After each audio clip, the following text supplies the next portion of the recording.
la bibliothèque est-elle d'utilité publique en temps de crise? Malik Diallo, je vous laisserai présenter les intervenants si vous voulez bien. Malik Diallo est directeur des bibliothèques municipales et de la bibliothèque des Champs libres de Rennes et président de l'ADBGV. Voilà, je vous laisse la parole à vous. Merci. Bonjour, merci. Bonjour à toutes et tous. Donc effectivement, moi, je vais animer cette table ronde sur la bibliothèque est-elle d'utilité publique en temps de crise, avec comme participantes et participants à cette table ronde Jérôme Belmont, qui est chef du département des bibliothèques au service du livre et de la lecture du ministère de la Culture. Céline Cadieux-Dumont, qui travaille à la bibliothèque départementale du Rhône et qui est coprésidente de l'association des bibliothécaires départementaux. Et Sylvie Robert, que je ne vois pas, je ne sais pas si elle nous a rejoint, pas encore, bon, elle va sans doute arriver, donc qui est sénatrice d'Ille-et-Vilaine et qui est connue pour son investissement auprès des bibliothèques, auteur d'un rapport sur les horaires d'ouverture des bibliothèques il y a quelques années, et porteuse d'une proposition de loi qui vient d'être adoptée par le Parlement sur les bibliothèques. Ah ben voilà Sylvie. Bonjour. Voilà, et ben donc l'idée c'était de pouvoir échanger avec vous sur effectivement un peu de tirer peut-être quelques leçons de cette crise sanitaire et de l'impact que ça a pu avoir pour les bibliothèques. Et la première question que j'avais envie de vous poser, et pour reprendre peut-être les termes de l'intitulé de cette table ronde, c'est quelle est pour vous l'utilité publique principale des bibliothèques, j'ai envie de dire en temps normal, et peut-être ce qui a été mis particulièrement en valeur pendant cette crise. Bonjour Alix, c'est à moi de répondre là tout de suite là? Vous pouvez. D'accord. Bien, bonjour à toutes et à tous. Je ne sais pas, je ne vois pas très bien encore, comme j'arrive juste, si voilà, j'ai pas trop des participants devant moi, mais quelques-uns et quelques-unes quand même. Donc bonjour à toutes et à tous. Globalement, avant de répondre précisément à la question de Malik, puisque je travaille actuellement sur finalement les conséquences de cette crise sur le secteur culturel, et les bibliothèques en font partie, et je veux toujours redire combien elles jouent un rôle extrêmement important et stratégique dans l'ensemble des politiques publiques territoriales de notre pays, et ça, il ne faut absolument pas les déconnecter. On verra que c'est un enjeu quand même très important, qui est que finalement, le fait pour certains lieux de ne pas d'avoir été arrêtés pendant plusieurs mois est problématique, et vous le lisez, vous le vivez sûrement en termes de retour du public, puisque le public n'est pas obligatoirement, et même les visiteurs, et j'étais avec la présidente du Louvre hier, la nouvelle présidente, le public n'est pas au rendez-vous. Pour les bibliothèques, finalement, la situation est différente puisqu'elles sont restées ouvertes. Elles sont restées ouvertes. Et paradoxalement, je dirais que c'est comme si c'était naturel qu'elles restent ouvertes. Et souvent, j'ai rencontré un certain nombre de personnes qui me disaient avoir été en manque de bibliothèque pendant les confinements. Et quand je leur disais qu'elles étaient ouvertes, elles n'avaient pas finalement réalisé que c'était des services publics qui étaient restés ouverts.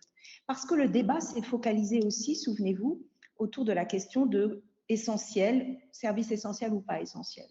Et que la question du livre, elle s'est plutôt focalisée sur la question des librairies à l'époque qui ont réouvert. Et si je dis cela, c'est que forcément,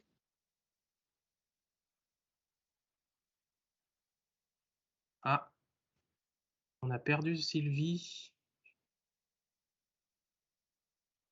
Bon, bah. Ah, c'est bon. J'étais coupée. Je ne sais pas pourquoi. Vous m'entendez? Bon. Oui, là, c'est bon. Voilà. Si je dis cela, c'est que, et c'est aussi un paradoxe, c'est que finalement, parce qu'elle joue un rôle extrêmement important en termes de service public, le fait que du coup, dans ce contexte-là, Et ça n'est pas peut-être anodin, et je dois le souligner et vous le dire, que je réussisse avec ma collègue, mais moi sur la question des bibliothèques, à faire passer une proposition de loi sur les bibliothèques dans un contexte où je n'aurais pas du tout imaginé que c'était possible à ce moment-là. Eh bien, vous voyez, ça n'est pas anodin. Et donc, finalement, on nage dans une sorte de paradoxe qui veut que les bibliothèques, finalement, aient leur ouverture et la nécessité de ce service public qui est, que je définis dans l'article 1er de la proposition de loi et que vous connaissez bien, parce que du coup, cette proposition de loi, elle met dans la loi quand même, elle acte dans la loi les missions des bibliothèques. Eh bien, ce paradoxe qui veut qu'elles ont été presque invisibles, en même temps rendues visibles par cette proposition de loi, et où on a du mal, du coup, on va dire, à mesurer les conséquences de la crise parce que il y a voilà, tous ces aimants-là un peu diffus qui s'opèrent. C'est extrêmement à la fois intéressant, mais en même temps, je dirais, préoccupant. Et aujourd'hui, pardon de le dire, je n'entends parler des bibliothèques ou les bibliothèques ne me parlent que par la question du pass sanitaire pour les jeunes. Donc, il faut qu'on fasse très attention à ce que, du coup, cette question-là, elle soit la question des bibliothèques, des missions des bibliothèques et du coup de la question de l'usager, parce que derrière, c'est la question de l'usager et du service rendu donc aux uns et aux autres, c'est-à-dire au plus grand nombre et aux usagers. On doit retrouver vraiment voilà, je dirais, la mission première de ces bibliothèques. Et je pense, et je termine là, que cette crise, dans tout ce contexte un peu paradoxal d'invisibilité, en même temps de visibilité aussi législative, mais même au sein des professionnels et puis des partenaires, fait que peut-être c'est une nouvelle période qui s'ouvre pour les bibliothèques, et c'est peut-être l'importance du débat d'aujourd'hui, où on peut se dire ben, comment, dans ce contexte-là, et après ce qu'on a vécu, qu'est-ce qu'on doit faire? Quel est le plus important, au-delà de la question de la PPL et de la loi qui va forcément, j'espère, je le souhaite, être promulguée avant la fin de l'année? Eh bien, comment on retrouve l'essentiel qui est pour moi cette question de l'importance de ces équipements culturels au sein de nos territoires, et comment finalement on fait part aux élus de l'importance de cette mission-là de service public, et notamment en direction de leurs concitoyens et des habitants des différentes communes. Je ne sais pas si j'ai bien répondu, Malik, à votre question, mais je voulais mettre finalement en valeur tous ces éléments un peu à la fois négatifs et positifs qui viennent finalement de se passer sur le champ des bibliothèques et de la lecture publique. Merci. C'est vrai qu'on est dans un moment particulier où effectivement il y a cette proposition de loi qui émerge dans une période de crise, mais aussi dans une période finalement de visibilité pour les bibliothèques sur d'autres aspects. Là, je me tourne peut-être vers Jérôme, peut-être pour nous rappeler quelles sont les différentes étapes de ces dernières années qui débouchent en fait peut-être sur cette proposition de loi et cette mise en visibilité des bibliothèques.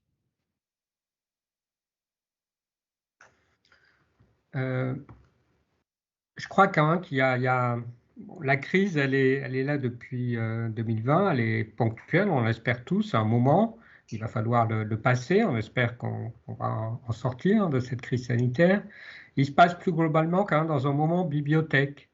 Alors je ne sais pas où se situe le point de départ, si c'est le rapport de Sylvie Robert sur les horaires d'ouverture, si c'est 2016, mais il y a eu le rapport d'Eric Orsena en 2018, il y a eu le plan bibliothèque qui a enchaîné, qui a fait que des moyens budgétaires ont été mis par l'État en accompagnement des collectivités territoriales.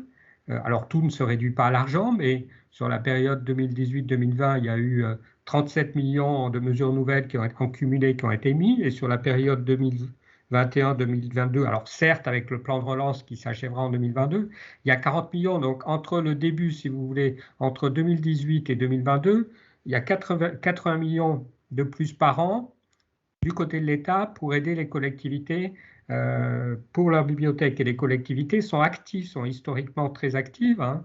Et donc je crois qu'il y a quand même un moment bibliothèque Alors la crise est intervenue dans ce moment-là, mais je crois qu'il y a un moment, et de ce point de vue, le fait qu'il y ait une proposition de loi portée par Sylvie Robert fait sens, le fait que le président de la République ait placé la lecture comme cause nationale fait sens. Donc moi je crois qu'il y a vraiment, ces dernières années, un moment bibliothèque et que les bibliothèques sont présentes, très présentes dans l'esprit des élus, dans l'esprit de la population.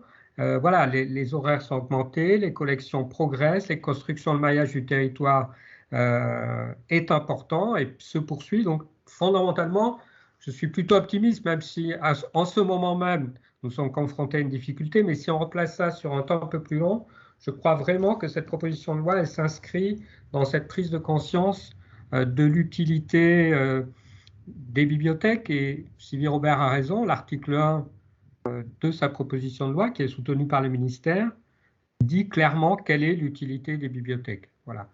Après, je pense qu'il faut aussi se méfier sur les questions de... alors c'est vrai que les bibliothèques sont restées et sont l'établissement culturel qui est resté le plus ouvert pendant la période 2020-2021. Et les bibliothèques n'ont fermé que en mars et février, et ont fermé aussi à l'automne, mais c'est celles qui ont réouvert le plus rapidement en novembre. Donc globalement, les bibliothèques sont l'établissement culturel qui est resté le plus ouvert. Je crois que ça fait sens. Hein. Mais il faut juste se méfier aussi, et j'en terminerai là pour ne pas trop monopoliser la parole, sur les interprétations qui sont faites du fait qu'un service public est resté ouvert ou pas, ou qu'aujourd'hui un service public est soumis au pass sanitaire ou pas. Hein. Je pense qu'il faut faire très attention, puisque aujourd'hui, il y a un type d'établissement culturel qui n'est pas soumis au pass sanitaire, ce sont les archives.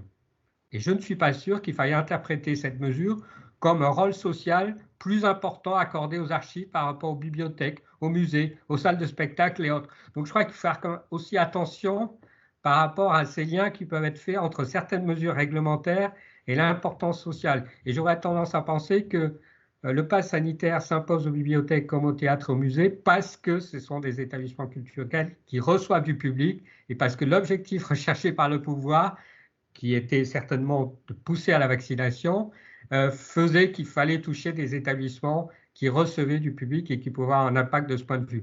Donc je pense qu'il faut aussi faire attention entre ces notions d'utilité, invisibilité et texte réglementaire. Il y a des automaticités qui ne sont pas forcément évidentes.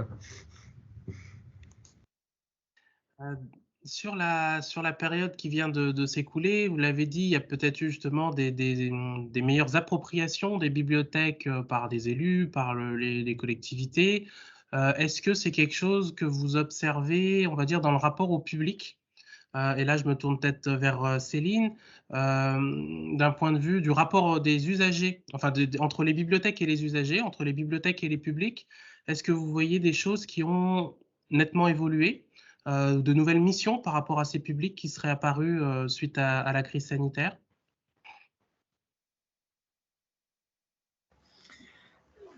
Merci, bonjour à tous et à toutes. Merci Malik d'interpeller l'association des bibliothèques départementales, mais c'est vrai que sur les relations, on est plus mal placé en fait, puisque l'ouverture au public de nos sites reste quand même peu répandue dans nos structures.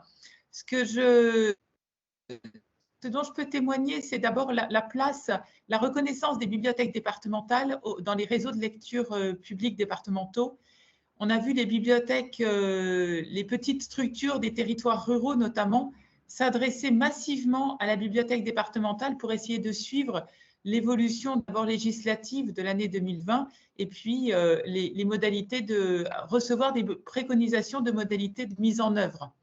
Et ça, on continue à être interpellé. Le pass, alors pour les assistantes maternelles qui viennent avec des enfants ou pas, et pour les scolaires qui viennent avec leurs enseignants, pour les parents accompagnants, bon, on est quand même très sollicité.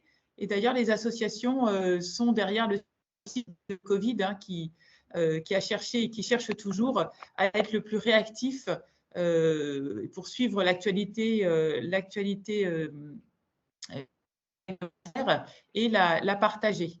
Et puis, on a vu aussi les bibliothèques départementales fournir, abonder en ressources numériques.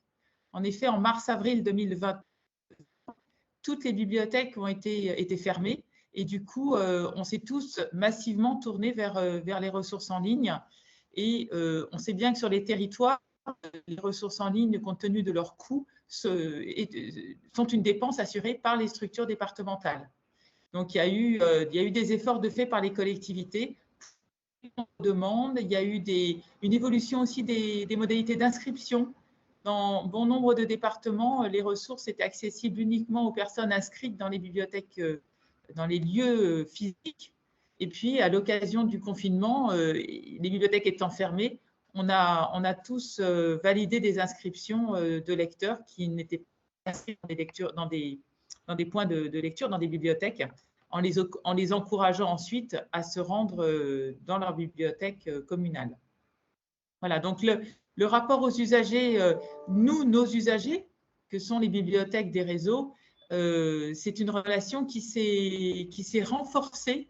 C'est le côté finalement, c'est un positif de cette crise, hein, c'est que autant le rapport Gauthier-Gentès en 2015 interrogeait la place des bibliothèques départementales, au jour c'est quelque chose qu'on n'interroge plus du tout. Et d'ailleurs, on est très heureux que l'article 9 de la proposition de loi de Madame Robert soit consacré aux bibliothèques départementales et assoit vraiment leur mission et leur pleine inscription dans des enjeux de territoire.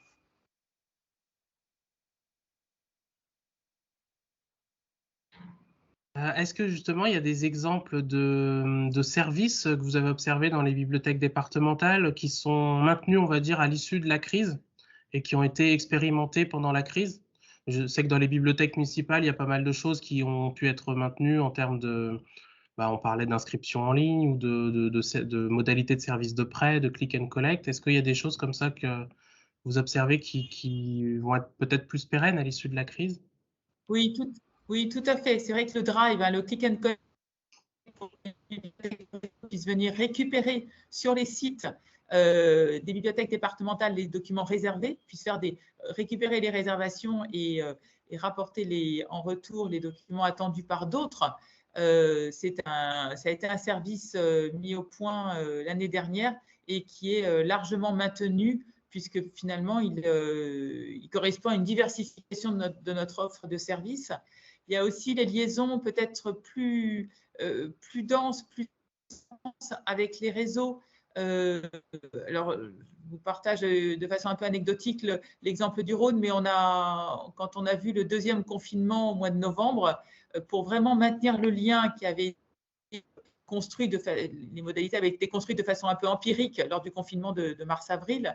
Et du coup, dès novembre, on a imaginé en fait une liaison, un mail hebdomadaire adressé à tout le réseau et pour présenter notre équipe. Donc, ça a été portrait d'équipe et on a déroulé comme ça les collègues de la logistique, les collègues référents de territoire, les collègues des missions transversales, actions culturelles et communication avec le réseau, la direction. Et on est allé comme ça jusqu'au mois de mars. Donc, on était assez contents puisque ça nous a permis de maintenir le lien. On sait que ça a été très apprécié entre novembre et mars, qui ont été des périodes tout de même compliquées pour tout le monde.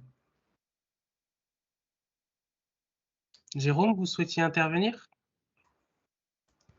Oui, pour une réflexion très générale et que je pense que tous les collègues se font, on a quand même une vraie interrogation, un vrai défi, c'est de savoir si les publics, parce qu'un certain nombre de publics a disparu pendant cette période, hein, la fréquentation des bibliothèques n'est pas celle aujourd'hui qu'elle était avant la crise pour des questions sanitaires, hein, effectivement. Et donc, une des questions majeures que je suppose tous les participants à cette table ronde se posent, c'est est-ce que ces gens vont revenir? Est-ce qu'on va revenir à des fréquentations qui étaient celles d'avant la crise? Ça me paraît être un enjeu immédiat et essentiel et qu'on va revenir en fonctionnement normal. Et je pense qu'on le partage tous. Et puis, il y a la question, mais je pense qu'il sera abordé aussi, de la durée de la poursuite d'un certain nombre de services qui n'existaient pas et qui sont nés à la faveur de la crise et qui sont des améliorations, notamment en matière numérique. Donc, je pense que l'enjeu de la fréquentation du public, c'est quand même un enjeu important pour les prochains mois. Est-ce que tout le public qui était présent dans la bibliothèque va revenir, hein? Et puis, la question aussi de la poursuite d'un certain nombre d'innovations, puisque les bibliothèques, comme beaucoup d'organismes et de personnes, ont inventé de nouvelles formes pour s'adapter à la crise. Peut-être justement, avant de se pencher, on va dire, sur la suite et les nouvelles lignes, les nouvelles politiques qui pourraient être mises en place, des derniers éléments d'analyse peut-être pour Sylvie Robert sur la période actuelle. On l'a un peu évoqué tout à l'heure, mais je pense que ça peut être intéressant de revenir dessus, sur le fait qu'il y a eu une prise de conscience aussi du rôle des bibliothèques, de faire en sorte que les bibliothèques deviennent le plus possible un objet de politique publique, mieux connu, rattaché aux autres politiques publiques. Comment est-ce que vous observez ça dans le moment? Est-ce que c'est quelque chose on va dire, qui s'améliore, ou voilà, concrètement, comment ça se passe de ce point de vue-là? Je pense que d'abord, en premier point, oui, il y a eu une évolution assez notoire ces dernières années qui a permis je pense, je le souhaite et je l'espère en tout cas, de placer en tout cas la question de la lecture publique et donc derrière la question des bibliothèques dans, je dirais, la stratégie des politiques territoriales, culturelles. Je dis je le souhaite parce que mon expérience d'élu local me fait dire qu'au début de mes mandats d'élu, il y a plusieurs années, je disais toujours, et je l'ai dit plusieurs fois, que finalement, quand on réunissait les partenaires culturels, c'était très, très sectorisé. On avait le spectacle vivant, et puis les arts visuels, les arts plastiques, et puis les bibliothèques, les archives, enfin, vous voyez, la question patrimoniale.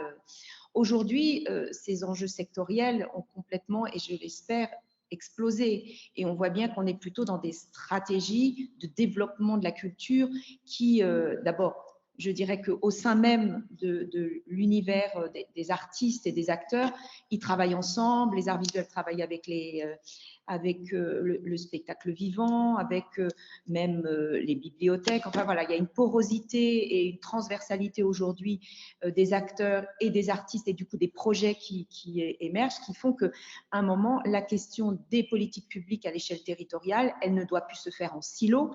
Et je regrette toujours d'ailleurs que le ministère de la Culture soit toujours en silo, parce que c'est très compliqué, parce que parfois, voilà, la question des enjeux, elle traverse l'ensemble des politiques publiques, et elle traverse même les enjeux du secteur public et du secteur marchand. C'est-à-dire quand on parle filière du livre ou filière de la musique, les acteurs de la filière, ils sont à un moment secteur marchand, mais ils sont aussi secteur public. Et si on veut avancer dans l'idée, je dirais, de penser, d'avoir une vision globale sur les enjeux culturels à l'échelle territoriale et du coup même à l'échelle nationale, cette question de placer les bibliothèques au cœur des stratégies aux côtés du spectacle vivant des arts visuels, elle est absolument indispensable et essentielle. Et je pense que ces dernières années, on va dire ces 10 dernières années, mais peut-être les professionnels des bibliothèques qui m'entendent et qui sont avec nous ne seront pas de cet avis, mais j'aimerais bien les entendre. Je trouve, et c'est important de se dire qu'elles ont quand même été remises je ne dirais pas au cœur, parce qu'il n'y a pas au cœur justement, mais en tout cas dans ces stratégies territoriales. Et ça, c'est important. Après, c'est vrai que la période, et Jérôme le disait, la période qui s'ouvre va être absolument déterminante. Elle va être déterminante parce qu'on le voit, et moi je rejoins Jérôme Belmont quand il dit que du coup, on voit bien que pour les équipements culturels, la question du pass sanitaire en est un exemple, mais finalement, cette question de réouverture, moi je ne dis pas de relance, parce que je suis en train de travailler sur le plan de relance, mais je dis que c'est un plan de reprise, parce que justement, la grande inconnue et ce qu'on n'avait pas anticipé de façon aussi importante, c'était que le public ne reviendrait pas de façon massive et de façon naturelle et comme il était avant dans les équipements culturels. Et dans les équipements culturels, j'y intègre bien évidemment les bibliothèques. Et du coup, là aussi, je trouve que ça va être très intéressant et j'espère que les élus vont s'en emparer avec le ministère de la Culture. C'est des nouvelles équipes quand même, hein. On a des nouvelles équipes municipales, on a des nouvelles équipes départementales et on a de nouvelles équipes régionales. Donc, il va falloir, et je l'ai dit aux professionnels, avec leur direction de la culture, les convaincre, les persuader, les sensibiliser, voire même à un moment faire en sorte que à l'échelle de la définition d'un projet culturel territorial, qu'il soit communal, intercommunal, départemental ou autre, eh bien, la question des bibliothèques se retrouve sur la question du retour des publics au même niveau que celui de la scène nationale, du centre dramatique, ou vous voyez ce que je veux dire. C'est-à-dire que je ne hiérarchise pas. Et aujourd'hui, je considère que les bibliothèques remplissent une mission qui voilà, est aussi importante que les autres équipements culturels. Et du coup, cette question de retour des publics ou de conquête, on me dit reconquête. Ah ben, je ne sais pas si ça va être une reconquête. Moi, je me dis que ça va être une conquête. Parce qu'on voit bien, et je vous dis, ça traverse vraiment le spectacle vivant, mais hier, j'étais avec la nouvelle présidente du Louvre. C'est un vrai sujet de préoccupation. Alors, même si le Louvre, vous avez 75% de visiteurs étrangers et donc, du coup, 25% de public, on va dire, français, mais il y a un vrai sujet de se dire comment on va, du coup, aller à la rencontre de ces visiteurs, de ces publics. Est-ce qu'il faut inventer de nouvelles modalités? Est-ce qu'il faut aller vers, comme on fait pour la vaccination? Et moi, je pense qu'à la limite, il faut trouver peut-être des nouvelles modalités pour aller vers les gens. Alors, je ne sais pas comment, parce que je pense qu'il se fait déjà beaucoup de choses, mais là, il va y avoir vraiment de bons points de vue par rapport à la question de ces publics, de ces visiteurs, de ces usagers, je ne sais pas comment les appeler. Les bibliothèques doivent s'emparer de ce grand chantier avec des nouvelles modalités de rencontre, des nouvelles modalités, on va dire, de transmission, d'échange et puis d'interlocution, c'est-à-dire comment on s'adresse aux gens, par quels moyens. Et ça va être en tout cas, je trouve, un chantier extrêmement passionnant qu'il faudra faire, et je termine là, à l'échelle des bibliothèques, mais parce que le sujet traverse l'ensemble des autres acteurs culturels, je pense qu'il y a nécessité, et moi je serai élue à la culture aujourd'hui, je réunirai tous les acteurs culturels de ma ville et on travaillerait ensemble sur un projet vraiment de conquête des publics, parce que les publics, on sait bien, ne sont pas sectorisés. Ils vont ici, ils vont là, il y a des mobilités nouvelles, ils traversent les villages, ils vont dans les bibliothèques départementales, ils vont dans les… Et voilà, ils peuvent aller au spectacle vivant comme ils peuvent aller au centre d'art, au musée. Donc, je pense qu'il y a un vrai sujet aujourd'hui de conquête de ces publics à l'échelle territoriale, et les bibliothèques sont un des acteurs importants de cette conquête. Merci. Jérôme, Céline, peut-être justement pour poursuivre sur cette idée de conquête des publics, vous, comment est-ce que vous verriez, quels outils on pourrait mettre en place à l'échelle des politiques publiques ou dans les bibliothèques concrètement pour aller justement chercher les publics qui ne viennent plus, essayer d'ouvrir de nouveaux terrains? Est-ce que vous pensez qu'on en a les moyens? Est-ce que vous voyez qu'il y a des chantiers particuliers qu'il faudrait ouvrir, je ne sais pas, moi, autour de la formation, autour du hors les murs, autour, enfin voilà, d'autres formes de médiation sur tout ça? Comment vous voyez ça? Jérôme, peut-être pour commencer? Oui, alors je vais essayer d'être bref et je vais aussi faire écho à ce que disait Sylvie Robert. Je crois qu'il est important que les bibliothèques sont bien placées, si j'ose dire, dans cette reconquête et dans ces partenariats avec d'autres établissements culturels, des établissements éducatifs, des établissements sociaux. Je crois déjà que les bibliothèques sont parmi les établissements culturels celui qui a le plus de connexions potentielles avec d'autres partenaires. Et de ce point de vue, la loi va rappeler l'importance dans les missions de ces bibliothèques, de ces partenariats avec les établissements culturels, éducatifs, sociaux, depuis les crèches jusqu'aux maisons de retraite, les hôpitaux, les prisons, les écoles et bien sûr tous les autres établissements culturels. Alors sur ces partenariats, je pense que, alors je ne suis pas corporatiste, mais il y a quand même des spécificités, je ne défends pas une organisation en silo, mais il y a quand même des spécificités des métiers qui font que, par exemple, si vous regardez le Centre Pompidou, vous n'avez pas forcément le même public au Musée d'Art Moderne et à la BPI. On pourra demander au Champ Libre à Malik Diallo, mais ce n'est pas forcément les mêmes publics. Et là où les publics peuvent se rejoindre, c'est effectivement sur la médiation et sur les activités culturelles.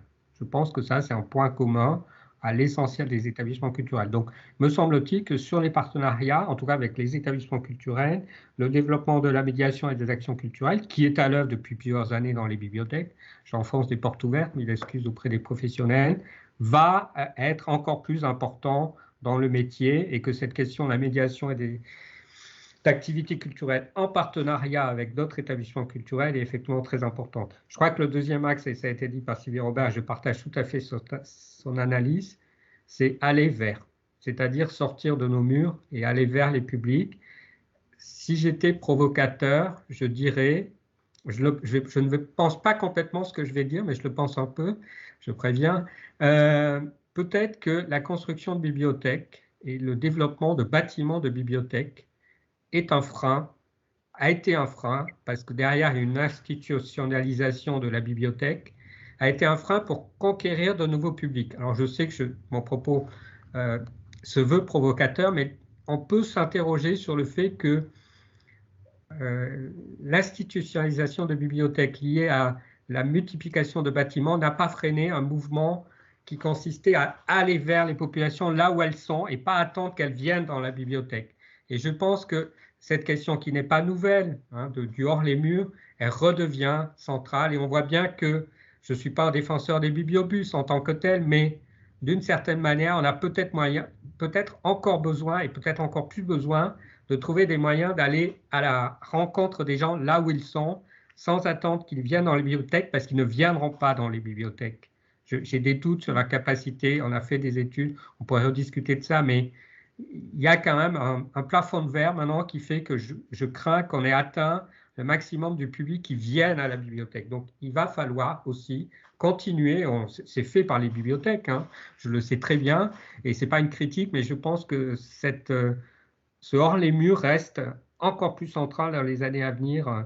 Voilà. Alors bien sûr, et on y reviendra, il y a des questions de formation, puisqu'il faut accompagner les professionnels dans cette évolution du métier qui est permanente pour les bibliothèques. Donc ça, c'est un vrai défi pour les bibliothèques, de toujours s'adapter, et la formation est un enjeu essentiel. Mais voilà, les partenariats et aller vers les lecteurs me paraissent être des enjeux vraiment plus qu'essentiels pour la suite. Pas nouveaux, mais d'une très grande actualité. Peut-être, comme en bibliothèque départementale, faut-il raviver tous les bibliobus, du coup? Alors, pour prendre la suite de ce que vient de dire Jérôme, j'étais vendredi dernier une journée sur l'inclusion organisée par le ministère et l'INSET de Nancy, et on a eu la belle présentation du VAN, le VAN, le VAN de la bibliothèque départementale de Saône-et-Loire. C'est le véhicule d'accompagnement au numérique. Et c'est vrai que le numérique, on est face à un enjeu de formation énorme. On reconnaît tous pleinement l'investissement tout à fait légitime et nécessaire des bibliothèques, des bibliothécaires dans l'inclusion numérique. Et finalement, ce master siglé Saône-et-Loire m'a beaucoup plu, et il y a quelque chose à développer. C'est aller sur les territoires et porter le numérique là où il n'est pas facile, ou en tout cas pas instinctif, je dirais, pour certaines populations. Et donc, je partage tout à fait votre point de vue, Mme Robert et Jérôme, sur le hors les murs. Ça, il faut absolument qu'on sorte de chez nous.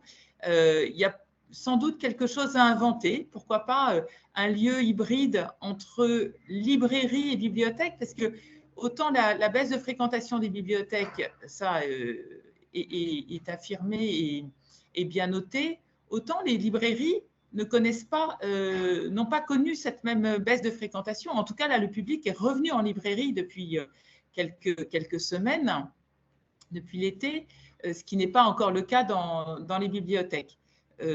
Mais là, je pense qu'on est sur quelque chose de très conjoncturel. Le pass sanitaire a juste un effet délétère sur les équipes de bénévoles qui ont fait preuve, et je tiens vraiment à le saluer, d'adaptation, de souplesse, d'inventivité, de disponibilité toute l'année 2020 et 2021, et puis le décret du 7 août que nous déplorons tous, et qui a juste été un coup d'arrêt à cette belle énergie qui s'était vraiment engagée compte tenu du contexte de crise sanitaire.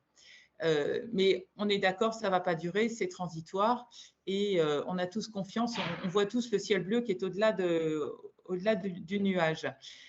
Mais il y a sans doute quelque chose à développer, et j'ai envie de dire, développons du hors les murs, allons à la rencontre des publics, et pour ça, interrogeons-nous en tant que professionnels. Et c'est vraiment nos pratiques qu'il faut interroger. C'est certes un besoin de formation au numérique, aux nouvelles pratiques de médiation culturelle, à tous ces enjeux qu'on a déjà cités et qu'on connaît tous très bien. Mais finalement, c'est aussi, de façon un peu provocatrice à mon tour, j'ai envie de dire, libérons notre créativité. Soyons fous. Déjà, comme vous le disiez, Madame Robert, lorsque nous avons préparé cette rencontre, cessons l'autocentrage. Hein. Les bibliothécaires ne sont pas le centre du monde. Il va falloir intégrer des politiques publiques beaucoup plus globales et généralistes. D'abord, si on veut que nos élus nous écoutent, il faut arrêter de parler lecture publique finalement. Il faut parler usager, il faut parler attractivité, il faut parler culture, il faut parler socialité, il faut parler… Voilà, donc autant de mots qu'il faut investir. Et puis, libérons notre créativité. Il y a des tas de choses à inventer. Donc, au sein de la BD, on est vraiment convaincus que demain sera encore mieux qu'aujourd'hui et qu'on a besoin d'hier pour inventer demain. Oui, la question que j'avais envie de vous poser, c'était justement quels conseils pratiques vous pourriez donner aux collègues pour justement essayer de convaincre de cette utilité de la bibliothèque dans les années à venir pour faire face aux nouveaux enjeux, on va dire, post-crise. Donc là, j'entends effectivement, ça peut passer par une expertise, on va dire, pour aller sur du hors-les-murs, pour inventer de nouvelles médiations. Est-ce que vous voyez d'autres conseils qu'on pourrait donner pour justement mobiliser des équipes municipales, régionales, départementales sur ces enjeux-là et sur l'outil bibliothèque?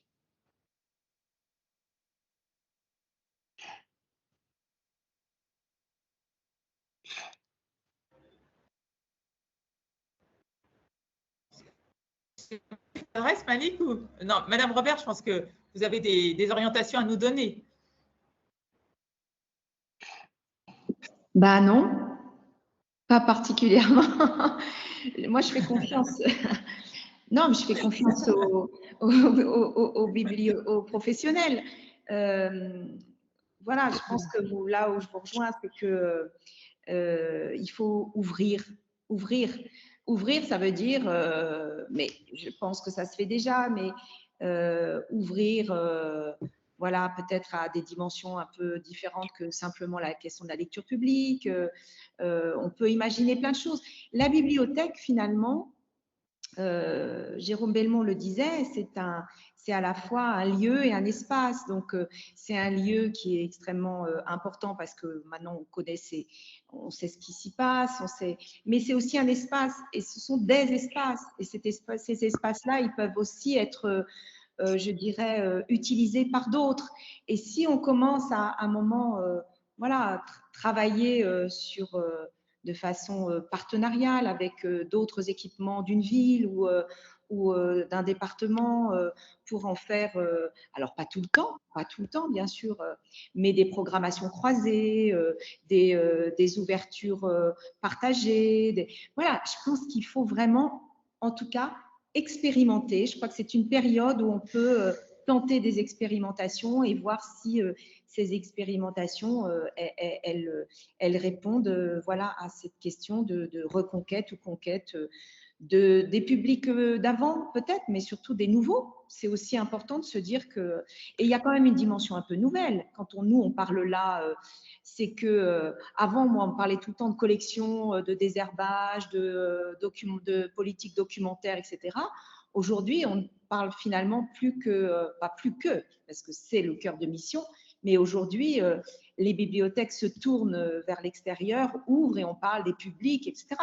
Moi, je trouve que ce sont des évolutions extrêmement importantes parce que, et je peux vous le dire, puisque Jérôme Belmont a été un peu provocateur, Céline Cadet-Dumont aussi un peu, allez, je peux le faire aussi. Moi, quand je parlais des publics il y a 15 ans, en disant peut-être ce serait bien que je faisais très attention, je parlais au conditionnel, on me disait, ben non, mais c'est pas notre métier. Vous voyez ce que je veux dire?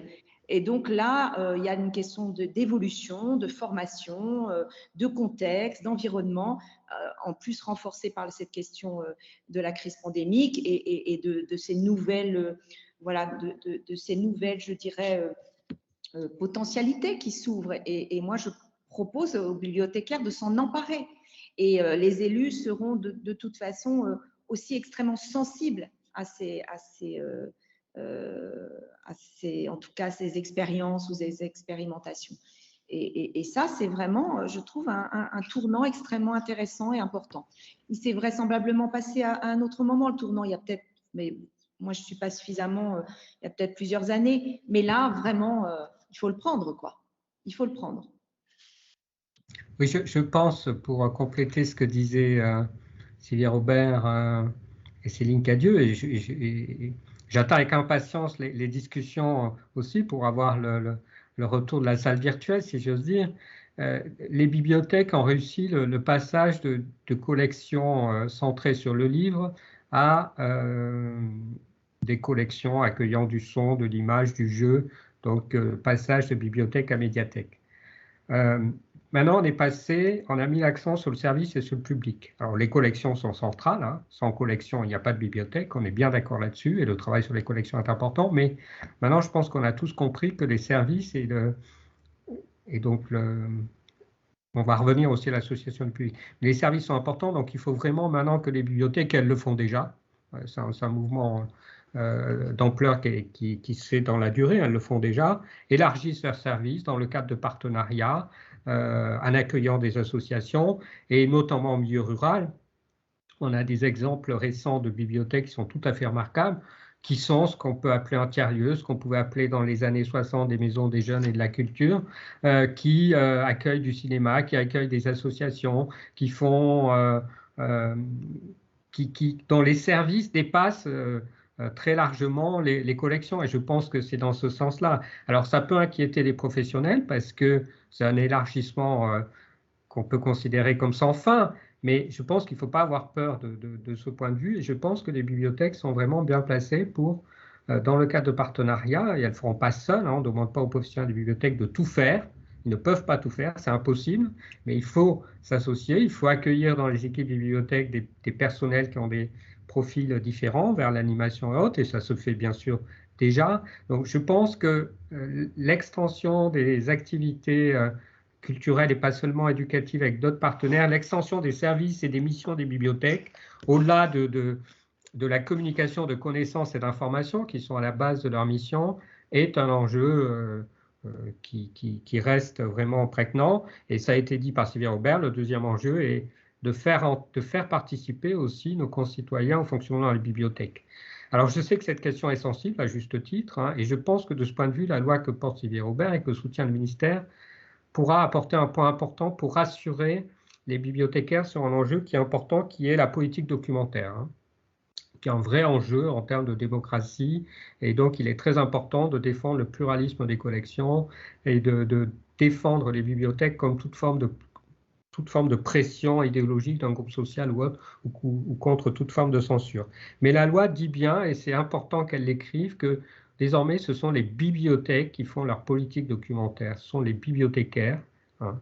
Et je pense que ça, c'est une garantie. Alors, ça ne résout pas tout, hein. Il y aura des pressions, et c'est évident, et je pense qu'elle risque de s'accroître sur les choix documentaires des bibliothèques, tant en termes d'acquisition que d'élimination. Mais je crois que déjà, il y a quand même une avancée dans la loi qui dit bien que la politique documentaire, c'est le fait des bibliothécaires, des bibliothèques. Alors, ça doit être présenté et discuté devant l'organe délibérant de la collectivité. Ça, c'est important, cette publicité. Alors, ce qui doit être discuté, c'est les grands axes. On ne va pas discuter des listes de titres achetés, ce n'est pas l'objet, loin s'en faut. Mais présenter les grands axes, faire l'objet d'un débat public et être sanctionné, ça c'est très bien. Puis ça oblige aussi les collègues à formaliser leur politique documentaire, ce qu'ils font déjà, mais c'est très bien. Donc de ce point de vue, je pense c'est une garantie qui fait qu'il faut moins avoir peur peut-être de la participation des usagers au fonctionnement des bibliothèques. Et je pense que ça aussi, c'est un enjeu pour l'avenir, de faire aussi rentrer les usagers dans le fonctionnement de la bibliothèque, même si c'est compliqué, hein, et il faut être très prudent sur ces enjeux-là. Oui, c'est intéressant parce que peut-être que souvent il y a une tension sur, si j'essaie d'analyser ce que vous dites, au quotidien, il y a souvent une tension quelque part entre le hors les murs et le dans les murs. C'est-à-dire que souvent le hors les murs est freiné par le fait qu'il faut ouvrir. Donc si on pousse l'idée au bout, ça veut dire qu'il faudrait quasi fermer des bibliothèques pour aller rechercher les publics à l'extérieur. Et si on essaye de faire une synthèse, c'est peut-être de se dire comment on va chercher différemment les publics pour mieux les faire venir et qu'ils s'approprient mieux les lieux, comment mieux investir les lieux avec différents partenaires. Je pense que c'est des éléments qui sont intéressants. Je vois que le temps file. Peut-être qu'on peut déjà commencer à discuter avec tout le monde, s'il y a des questions pour qu'on ait le temps quand même d'échanger. Est-ce qu'il y avait déjà des questions, des réactions par rapport à ce qui a été dit?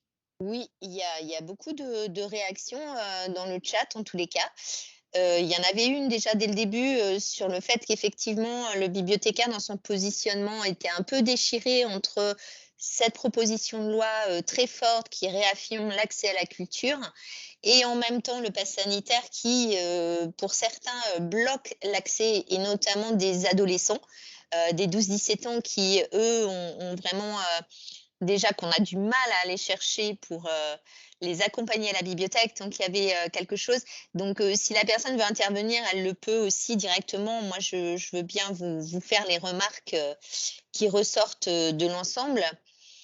Il y a aussi beaucoup d'adhésion des bibliothèques à tout ce que vous avez dit en matière d'accès vers le hors les murs, aller vers donner un chemin plus fluide et plus évident aux usagers qui souhaitent participer en fait à la vie de la bibliothèque, aux emprunts et aux animations. Il y a beaucoup de remarques sur cette conquête ou reconquête des publics, avec l'idée aussi que le bibliothécaire fait un travail permanent, toujours exacerbé par cette crise sanitaire, mais depuis toujours, il y a eu ce travail régulier pour aller les chercher chaque fois qu'il faut, avec de nouvelles familles sur les territoires. Donc ça, c'est vraiment quelque chose qui revient plusieurs fois, même à l'intérieur des écoles, auprès des enseignants, se faire connaître. Voilà, ce travail-là, il est depuis toujours existant. Il faut aussi apparemment continuer à valoriser la proximité. Les réseaux de quartier, j'ai vu aussi des remarques tout à l'heure sur la question des personnes de territoires en fait plus ruraux. Il y avait votre remarque, Monsieur Belmont, sur la question des bibliobus, effectivement, mais il y a aussi cette remarque des bibliothécaires de toujours aller chercher les publics de milieux ruraux, qui est très importante puisque si on veut bien accrocher le public, il faut servir tous les territoires. Voilà, je vous lis rapidement ce qui est noté. Aussi une petite attention sur le fait de ne pas oublier les publics existants et fréquentants des espaces. Ça, je pense que c'est une remarque qui a eu lieu lorsqu'on a parlé du lien avec les librairies, du lien avec les autres. Il y a aussi cette question des publics qui fréquentent assidûment les bibliothèques, notamment pour la lecture de la presse, pour le travail sur place, pour leur lieu de rendez-vous, et ne pas les oublier dans cette nouvelle manière d'aller chercher les publics et de travailler avec des partenaires. Donc, je vous fais un petit peu les retours. Aussi une petite remarque, mais qui va dans le même sens, sur que Madame Cadier-Dumont, sur la question de ne pas vivre en autarcie en bibliothèque, mais de vraiment s'ouvrir à tous ensemble. Il y avait vraiment une grande adhésion à ce niveau-là. Et l'idée aussi de réinventer la bibliothèque avec les usagers, d'aller à la rencontre toujours. Oui, alors beaucoup de remarques, enfin des remarques aussi qui viennent sur le fait de ne pas bien connaître aussi les personnes qui ne viennent pas en bibliothèque et de pouvoir réaliser des formations sur ces questions-là, formation de médiateurs qui permet en fait d'avoir une nouvelle manière de mettre en place des actions et de travailler. Je vais peut-être, je vois qu'il y a des personnes qui lèvent la main, donc je vais plutôt aller voir qui lève la main. Alors. J'ai toujours accès. Je vois Valérie Louison, vous voulez intervenir? Oui, je me présente Valérie Louison de Bibliothèque nationale de France. Moi, j'ai trouvé ça très intéressant, en tout cas comme table ronde. Et je voulais rebondir sur ce qu'avait dit Madame Cadieux-Dumont, ce lien, le lieu hybride entre bibliothèque et librairie. Moi, ça m'a beaucoup parlé, mais parce qu'on est entre un lien entre l'intime et le collectif. Donc, et on oublie quand même à un moment donné, dans cette crise, il y avait des gens qui avaient besoin de lieux. Un lieu, un espace, c'était petit chez eux. Et pour eux, la bibliothèque, c'était un endroit, enfin, je pouvais respirer, enfin, j'avais de l'espace, enfin, je pouvais recôtoyer, j'avais de nouveau une sociabilité. Parce qu'il y a aussi, quand même, le côté physique permet aussi une sociabilité. Il y a des gens qui sont exclus de tout, ça leur permet de refaire du lien. Même si on est entre 4 murs, entre guillemets, ça permet quand même de renouer avec d'autres personnes. Beaucoup de personnes se sont senties seules durant cette période. Et la librairie, en paradoxe, c'est un autre chemin. Là, on est, je pourrais dire, dans un côté presque égoïste, en fin de compte. On déambule dans une librairie, mais souvent très en silence, avec une volonté juste d'avoir un conseil. Mais moi, je vais dans mes rayonnages et je choisis ce que j'ai envie, avec un côté très intime. Donc, moi, j'aimais bien ce côté hybride, comment on génère ce lien entre l'intime et le collectif. Mais le collectif hors d'un cadre. Et là, ça devient un gros défi. Mais j'aime beaucoup ce défi. Mais je pense que cette définition des publics, parce que c'est ça, c'est quoi nos publics? Mystère. Je pourrais dire que là, ça reste encore un grand mystère. Et nos publics sont quand même toujours très en lien. Et là, on l'a vu durant cette période, avec ce côté, avec ce numérique. Et moi, j'aime bien, hein, moi, je ne connaissais pas cet exemple du van, mais je pense qu'aussi, un des axes sera aussi ce lien avec le numérique, qui pourra essaimer aussi vers d'autres actions. Et voilà, c'était juste une remarque, mais j'aimais beaucoup, moi en tout cas, ça a fait résonance chez moi, ce côté hybride entre librairie et bibliothèque. Alors, oui, je vous remercie beaucoup. Pour tout vous dire, je n'avais pas du tout envisagé de vous parler de ça. C'est venu comme ça, avec l'audace dans laquelle nous a entraîné Jérôme et ses propos sur les bâtiments. C'est aussi l'idée de trouver une hybridation. L'hybridation, on la connaît, on sait maintenant la mettre en œuvre entre numérique et physique. Il y a cette dimension que vous soulignez très bien entre l'individuel et le collectif. Et puis, il y a aussi 2 dimensions économiques, du privé et du public. Et il y a aussi, là, sans doute quelque chose à travailler. Mais c'est juste une idée. Je suis persuadée que en lançant des idées, ça permet à d'autres de rebondir. Et puis, c'est comme ça qu'on avance. Parce que je suis intimement convaincue que l'avenir est à l'invention, à la créativité. Il faut arriver à se projeter. Les publics, les enfants d'aujourd'hui sont les adultes de demain. Si on veut vraiment répondre aux attentes de la société et ne pas être, et aussi parfois devancer, être force de proposition, il est très important d'être créatif, d'être imaginatif, d'être dans l'expérimentation, comme l'a dit Sylvie Robert, voilà, dans l'innovation, l'expérimentation, on évalue après, on voit ce que ça a donné ou pas, mais surtout, ne nous bridons pas. Ne nous bridons pas, n'ayons pas peur de ces nouveaux métiers qu'il est maintenant urgent d'intégrer dans nos équipes. Je pense aux référents numériques. Ils ne sont pas bibliothécaires, ils ne connaissent pas la D-Way, mais on a besoin d'eux, on a vraiment besoin d'eux.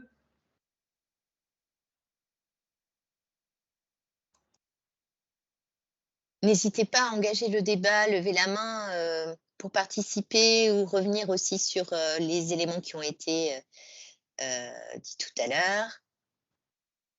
Je voulais juste réagir. Hein. On est bien conscient qu'il y a une contradiction à l'heure actuelle entre l'affirmation par la loi de la liberté d'accès aux bibliothèques et le pass sanitaire. La loi, elle est pour des décennies. Elle sera certainement améliorée, mais c'est quand même, on est dans une temporalité longue et je suis heureux qu'aujourd'hui, bon, c'est pas encore fait, mais j'ai peu de doutes sur la promulgation de la loi dans les semaines à venir, c'est important pour les décennies à venir. Le pass sanitaire, on espère tous que c'est pour très peu de temps encore. Donc il y a une contradiction et on sait l'attention, le ministère sait l'attention que pèse cette question du pass sanitaire pour les 12-17 ans dans les bibliothèques. Voilà, on la comprend, mais l'action du ministère s'inscrit dans un cadre plus large qui est celle du gouvernement et de la lutte contre l'épidémie qui peut reprendre. Donc voilà, j'en dirai pas plus, hein, mais on est conscient, le ministère est conscient de cette tension qui est celle que vous vivez tous les jours entre l'affirmation d'un principe, qui est un principe fondamental et qui est dans l'ADN des bibliothèques, avec la gratuité aussi de l'accès, et puis la situation actuelle dont on espère tous qu'elle pourra évoluer dans un sens favorable et que, de manière plus générale, que le virus et que l'épidémie disparaîtra. Donc voilà, il y a quand même deux temporalités. En ce moment, on vit la contradiction, mais on espère que c'est que passager. Hein. Donc ça, je souhaitais le dire, c'est évident, je dis des généralités, mais voilà, le ministère de la Culture est pleinement conscient des difficultés que rencontrent les collègues que vous rencontrez tous les jours sur ce problème de l'accueil des 12-17 ans. Voilà.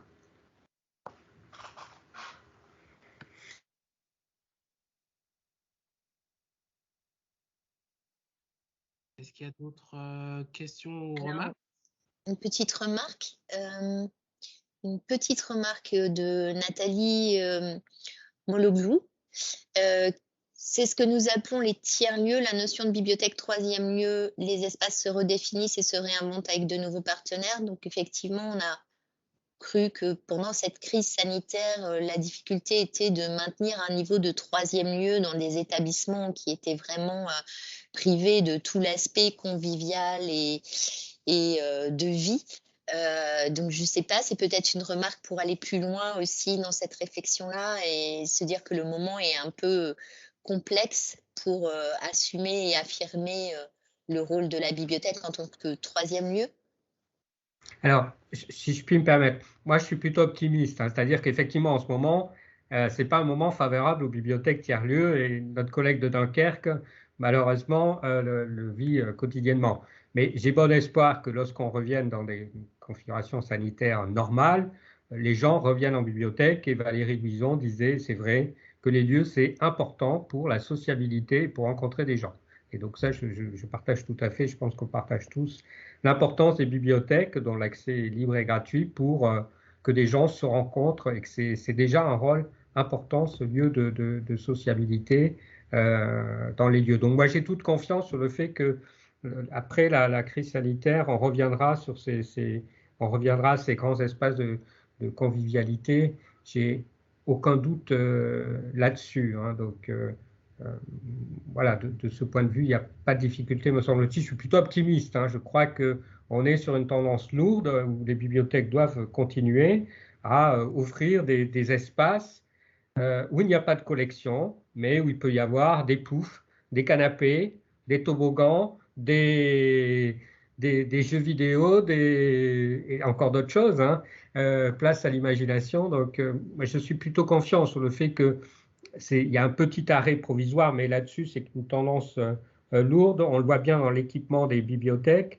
La part des collections, alors je vais dire une horreur, mais c'est une tendance lourde. Si vous observez les mètres carrés des bibliothèques, la part dévolue dans les espaces publics aux collections se réduit par rapport à la part de ce qu'on appelait avant des circulations, mais qui ne sont plus des circulations, qui sont des espaces publics pour rencontrer des gens, pour jouer, pour discuter, pour faire autre chose. Hein. Donc, je ne pense pas qu'il y ait fondamentalement une remise en cause des tiers-lieux. À l'heure actuelle, on est sur une tendance lourde, je pense.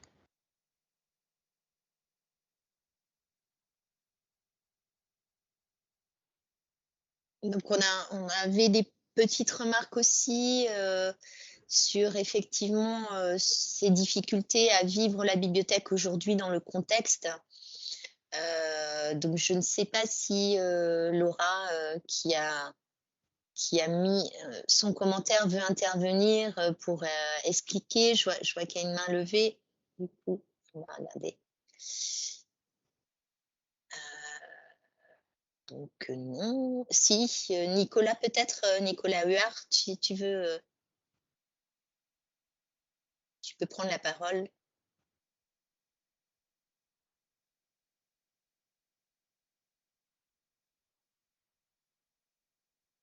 On ne t'entend pas, Nicolas, peut-être qu'il faut...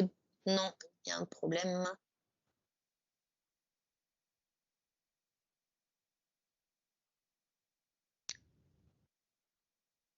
Il faut activer le micro.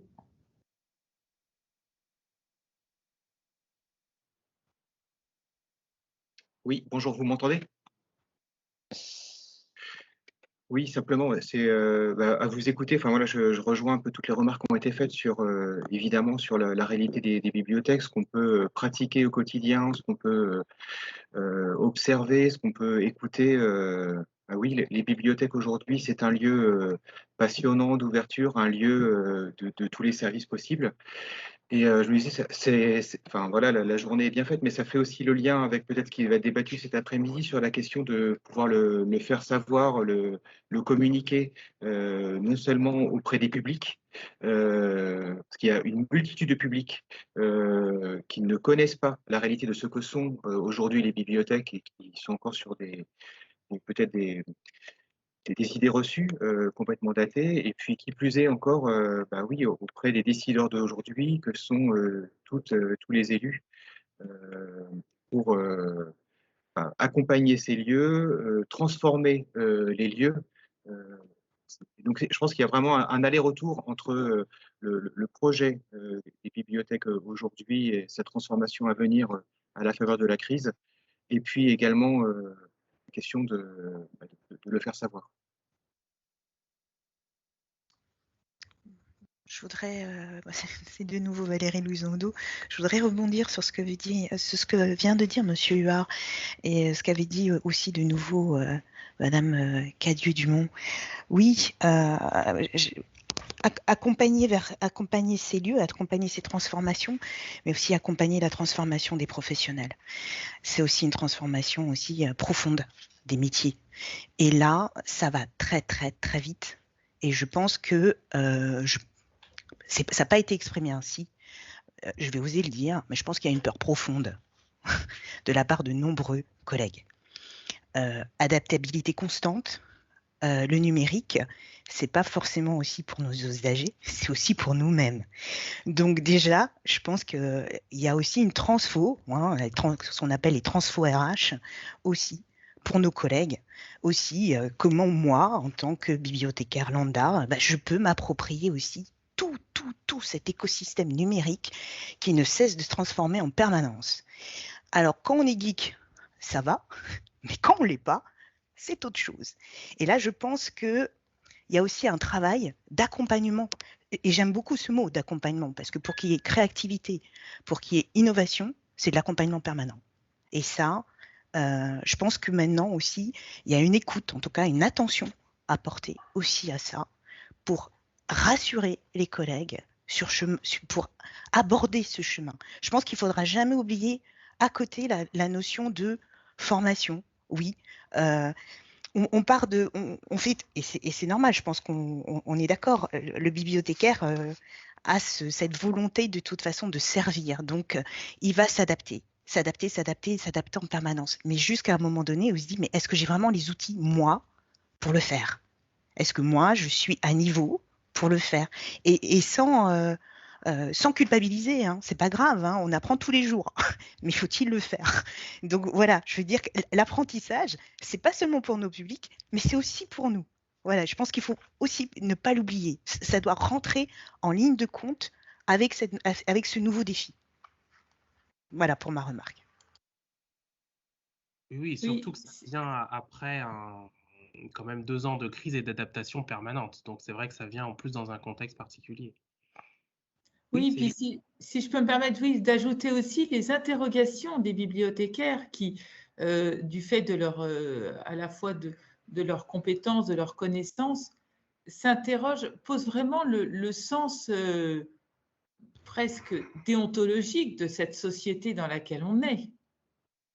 C'était la question que posait Nicolas Georges, directeur du livre et de la lecture, vendredi dernier à Nancy, en disant, mais la société dans laquelle on est, comment est-ce qu'on l'accompagne? Jusqu'où on va? Il y a une vraie interrogation.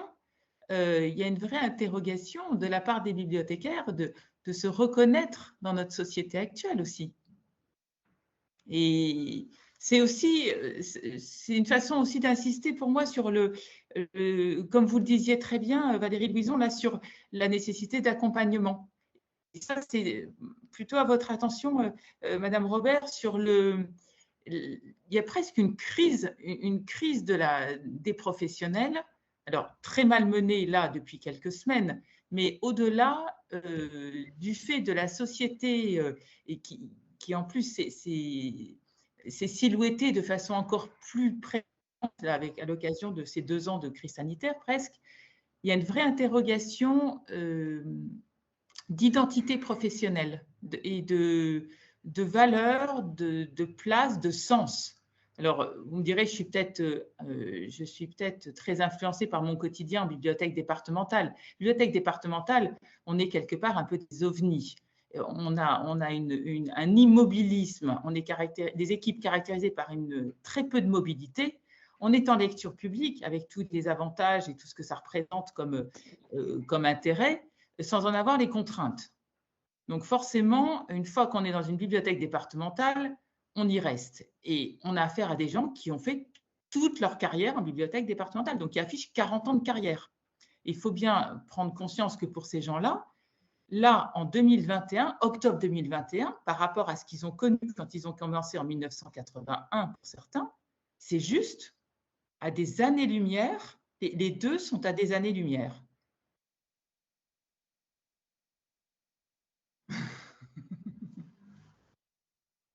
Jérôme? Oui, j'en profite pour faire une annonce publicitaire, entre guillemets. La formation est vraiment un chantier important et c'est le 3e volet du plan bibliothèque. On n'a pas pu le lancer à cause des événements sanitaires en 2020, mais le 30 novembre auront lieu au Centre Pompidou, à la Bibliothèque publique d'information, les assises de la formation en bibliothèque territoriale, qui va être le lancement d'un grand chantier qui va rebalayer l'ensemble du champ de la formation, depuis la formation initiale jusqu'à la formation continue, et les problématiques des concours, donc avec des sujets très techniques et des sujets très généraux. Et donc là-dessus, ce chantier de la formation, on est pleinement conscient qu'il est fondamental et qu'il faut accompagner les professionnels. Je pense aussi qu'il faut que les professionnels s'ouvrent à d'autres professionnels. Il faut mixer dans les équipes des gens venant d'horizons différents. C'est déjà fait, ce n'est pas une nouveauté, c'est déjà fait parce que le bibliothécaire ne pourra pas tout faire tout seul. Et ça, je crois que les bibliothèques pratiquent déjà le brassage dans leurs équipes de gens qui ont des profils très différents. Et c'est une richesse pour les bibliothèques qu'il faut continuer à travailler. Mais bien évidemment, il faut accompagner les professionnels dans ces changements. Et je crois que ce chantier est très important, il faut l'ouvrir maintenant. Et donc le ministère de la Culture a réuni l'ensemble des acteurs pour préparer ces assises qui vont être en point de départ. Je pense que c'est un chantier au moins pour 5 ans. Voilà, et je crois qu'on est tous mobilisés sur ce chantier. J'espère qu'il y aura des avancées importantes. Et j'en profite d'ailleurs pour signaler un point qui n'est peut-être pas évident pour les professionnels sur le terrain. Un des aspects positifs de cette crise, je suis résolument optimiste, c'est que cette crise aussi a permis un travail en commun entre le ministère et les associations d'une intensité qui n'existait pas auparavant et qui, j'espère, se maintiendra. L'ensemble des publications sur BiblioCovid qui ont été faites, sur les protocoles sanitaires, tout cela a été conçu main dans la main entre le ministère et l'ensemble des associations que je salue vraiment et que je remercie vraiment pour leur engagement. Et je pense que c'est aussi une des forces de cette profession, c'est ces associations professionnelles qui sont importantes et il faut aussi qu'elles vivent et qu'on les fasse vivre. Et donc, voilà, c'est un aspect important qui n'est pas forcément visible, mais c'est ce travail collaboratif très intense qui a été mené avec les associations professionnelles et le ministère sur cette crise et qui, j'espère, continuera et qui est au cœur du projet de partager, de travail sur la formation, qui est un vrai enjeu. Et ça, on en est pleinement conscient. Et j'espère que dans les années à venir, on pourra tous vous aider pour progresser dans cette transformation, mais qui est celle qu'on vit tous dans la société. Hein. Effectivement, les professionnels des BDP, il y a 30 ans, ne maîtrisaient pas le numérique, mais nous-mêmes dans nos vies, il y a plein de choses qu'on ne maîtrisait pas, et d'ailleurs, moi-même, je ne suis pas sûr de maîtriser complètement. Mais voilà, bon, on peut aussi faire appel à d'autres gens, on peut être accompagné, et moi, je suis pleinement confiant, je suis vraiment pleinement confiant dans la capacité des professionnels à s'adapter sans cesse, ils l'ont toujours fait, et c'est au cœur de leur métier. Hein. Et c'est ce qui rend difficile d'ailleurs une définition des bibliothèques. Une bibliothèque, c'est plein de choses à la fois, c'est un objet très hybride, c'est ce qui fait qu'elle est passionnante, ça a été dit, c'est ce qui fait qu'elle est parfois difficilement compréhensible par les élus, et là aussi le ministère souhaite travailler avec les associations d'élus pour que les élus, ça a été dit par Sylvie Robert, hein, les exécutifs ont changé là, et donc on a un travail aussi à faire d'apprentissage de nos élus sur ce qu'est une bibliothèque, ce qu'elle doit être. Hein. Et donc le ministère essaie de travailler avec la FNCC, qui est la Fédération des adjoints à la culture, pour essayer aussi de faire des formations aux élus aux bibliothèques. Et si les structures régionales peuvent organiser des journées qui réunissent élus et professionnels, c'est pas toujours évident. C'est pas toujours évident d'avoir les deux publics. Hein. Pas toujours évident, mais je pense qu'il faut tenter effectivement aussi de former aussi les élus aux enjeux des bibliothèques. Hein. Voilà, j'étais un peu long, mais cette question de la formation, elle est centrale et on souhaite la mettre sur le chantier dans les mois à venir. Il y a beaucoup de remarques autour des questions de la formation aussi et de personnes effectivement qui se posent des questions. Et notamment, on a 2 personnes qui ont levé la main. Donc, on avait Evelyne Fournier, si vous voulez prendre la parole.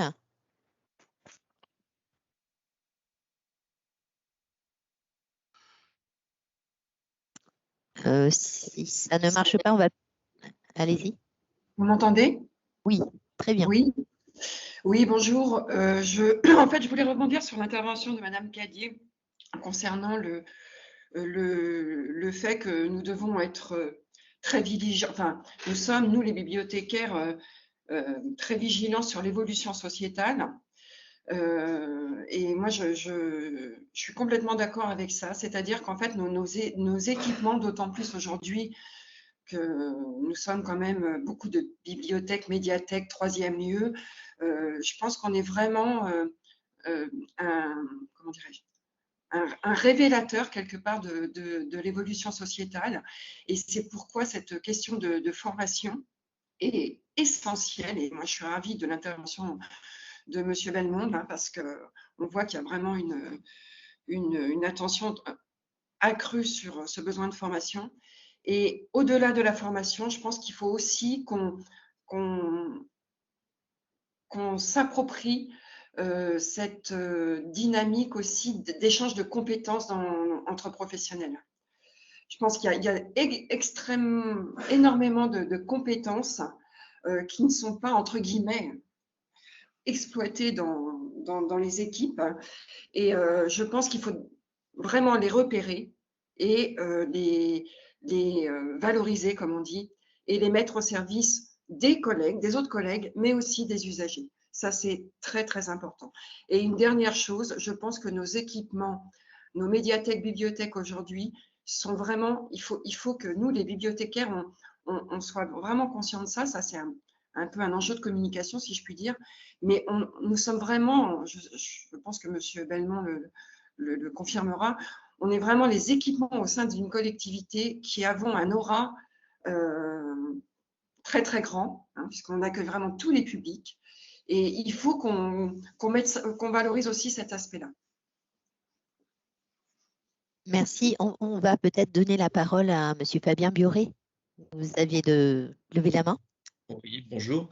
Je vous appelle de mon ovni de la bibliothèque départementale du Finistère, pour reprendre l'expression de Céline Cadieux-Dumont, même si je n'ai pas l'impression d'être dans la galaxie non plus. Il y a juste 2 choses que je voulais dire par rapport à ça. C'est que pour le cas des bibliothèques départementales, on travaille vraiment sur des territoires qui sont ruraux. Et il y a 2 choses sur lesquelles nous butons, c'est la professionnalisation, c'est-à-dire que là, on parle beaucoup de professionnels, mais on travaille aussi, il faut le rappeler, avec beaucoup de bénévoles. Et donc, des réseaux en fait qui ne sont pas constitués, et c'est justement la deuxième chose, c'est que les réseaux intercommunaux, tant qu'on est sur des compétences facultatives, on a énormément de mal également, s'il n'y a pas des volontés politiques locales, à constituer ce type de réseau. Et donc tout ça, on sait que c'est un ensemble.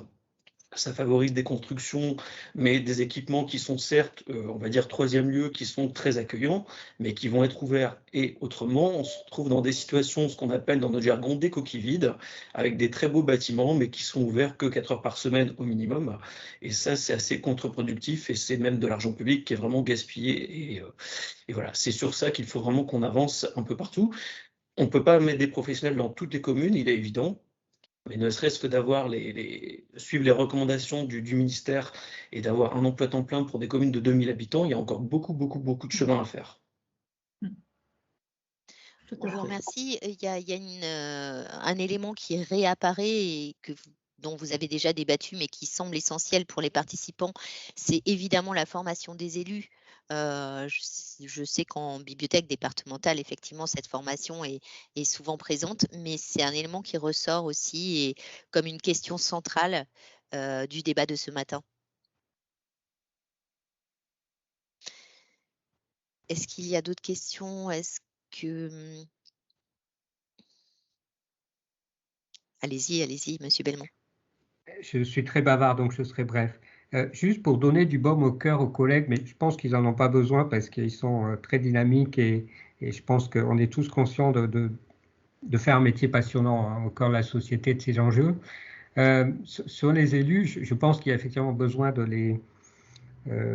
les former, mais moi j'ai été frappé lors des débats, je reviens sur cette proposition de loi, sur les débats au Sénat, à l'Assemblée nationale. Et j'invite chacun d'entre vous de regarder les vidéos et d'écouter les vidéos sur les prises de position des élus, sénateurs, députés sur les bibliothèques. Le discours était unanime, même si forcément les élus ne connaissent pas dans le détail les bibliothèques. Je peux vous assurer, écouter les débats, les élus sont convaincus de l'importance des bibliothèques et le vote dans les deux assemblées sur cette proposition de loi, Sylvie Robert le confirmera, a été unanime.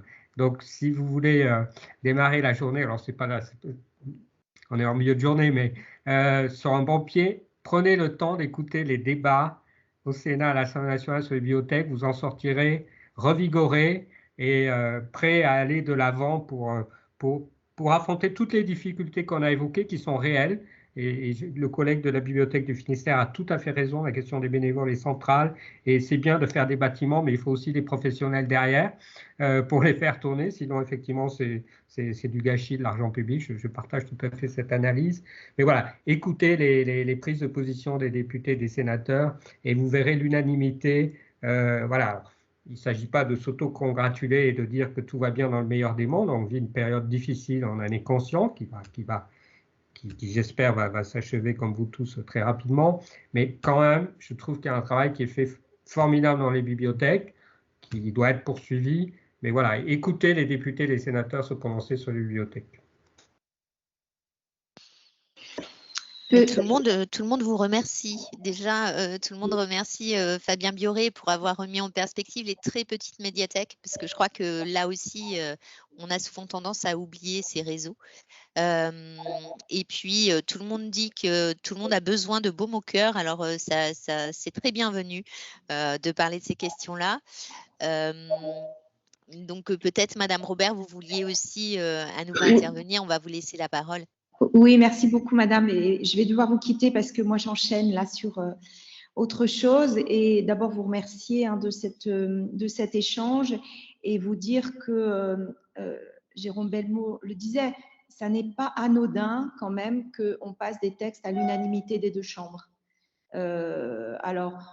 Justement, on me dit, oui, mais les bibliothèques, c'est consensuel, c'est en fait un sujet...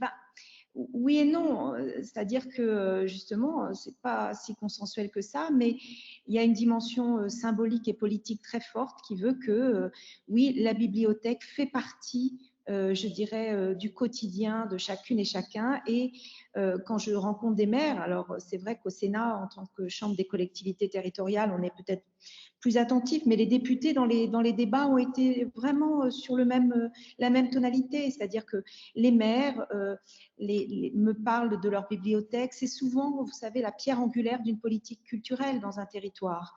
Et souvent, et ce qui est intéressant, c'est que c'est la bibliothèque et l'école de musique. C'est souvent les deux. L'école de musique, c'est la question des pratiques artistiques, mais on voit bien que ça fonde vraiment les politiques culturelles. Donc, moi, je vous dirais que voilà, si la période est compliquée, c'est quand même des avancées qu'il faut forcément concrétiser, et j'ai bon espoir que la loi soit promulguée avant la fin de l'année. Mais au-delà de ça, la période qui s'ouvre doit être aussi une opportunité pour convaincre vos élus avec les directions de la culture, parce que en fait, c'est des dialogues un peu à trois, hein. C'est à la fois les professionnels, mais il y a aussi les directions de la culture, et puis il y a les élus. Donc, je pense qu'il y a là nécessité, en plus dans ces débuts de mandat, parce que ce sont des débuts de mandat, à la fois mettre à l'ordre du jour des directions de la culture et donc forcément des élus la question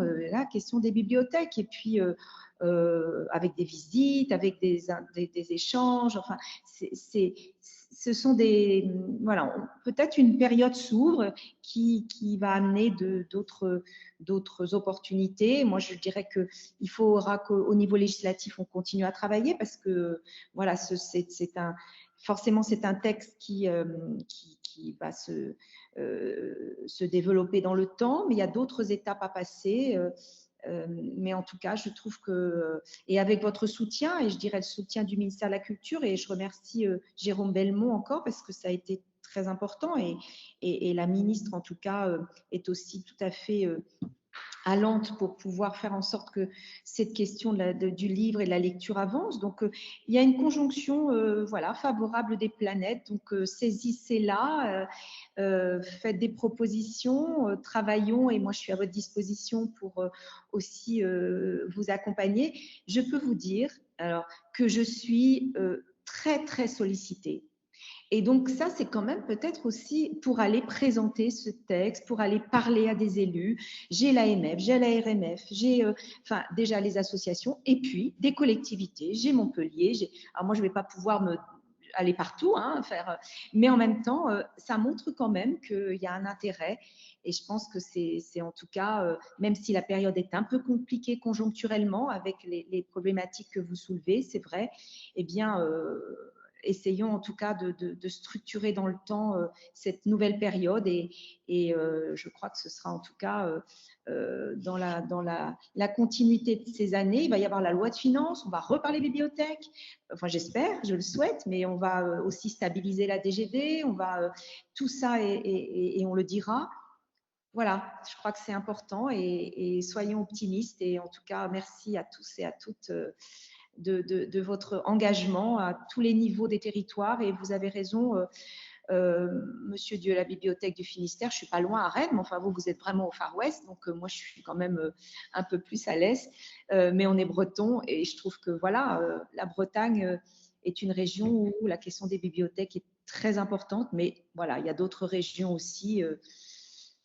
Voilà, il faut y aller, et il faut que les conseillers DRAC, lecture publique, soient aussi à vos côtés, aux côtés des élus, qui jouent ce rôle de sensibilisation, d'accompagnement, et ils doivent jouer, et ils jouent un rôle important, et il faut vraiment là aussi que les services déconcentrés du ministère de la Culture soient en pleine capacité de pouvoir accompagner ces politiques. À certains niveaux et sur certains territoires, ils le sont beaucoup, d'autres moins. Voilà, mais on le sait, ça passe aussi par des engagements divers, mais ce sont des acteurs importants dans ce qu'on a évoqué ce matin. Il ne faut pas les oublier. Je pense que les DRAC aussi ont un rôle très, très important à jouer.